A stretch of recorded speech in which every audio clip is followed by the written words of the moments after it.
Sanibonani makhaya, udokotela wenu lo okhulumayo uLucifer. Bafowethu ngicela ukuthi nihlangane. Uze nodadewenu, uze nomfowenu, uze nengane yakwenu, uze nobaba, uze nomama, uze nomkhulu, uze negogo. Ngomhla ka-1, 2 and 3 December ngiseGoli. Special bafowethu esihle kakhulu engisenzayo esokuthi bafowethu akuvuleke kuqaqeke izinto zomuntu. Umuntu aphumelele ezintweni zakhe azenzayo.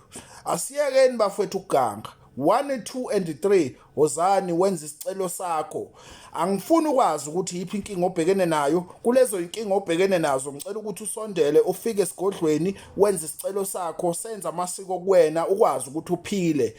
Ngicela ukuthi ke bafowethu ukumemezele lokho ukudlulisele nakwabanye abantu. Especially bafowethu lesi esika khisimusi, it's a once off thing. Ngicela ukuthi abantu abafikeke 1, 2 and 3 ngiseJohannesburg eAlexandra. Ngicela ukuthi abantu bafike benze izicelo zabo baphume bahambe, asibambezelani. Akuncengwa lana futhi akuxoliswa.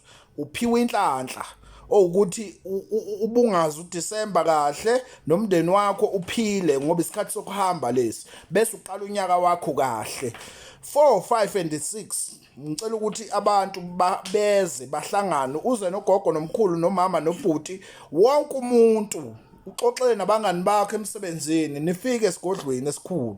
4, 5 and 6 abantu abafike. Ngifuna umuntu wesilisa eze no 1.5, ngifuna umuntu wesifazane eze ne1000 azokwenza isicelo sakhe aphuma ahamba sibambezelana. Ngisekhaya lapha engikhona, umuntu uzocela inhlanhla, uzocela umcebo, uzocela ukuphumelela ezintweni zakhe empilweni yakhe. Ngicela ukuthi ke abantu abasondele nimemezele, uthumele nabanye abantu, memezele uthumele abanye abantu, memezele ushare nakhona la kwi-social media. Ngicela ukuthi abantu bamemezele bathumele nabanye abantu. Fikane esigodlweni nizothatha into enhlanhla, nizothatha into okuphila.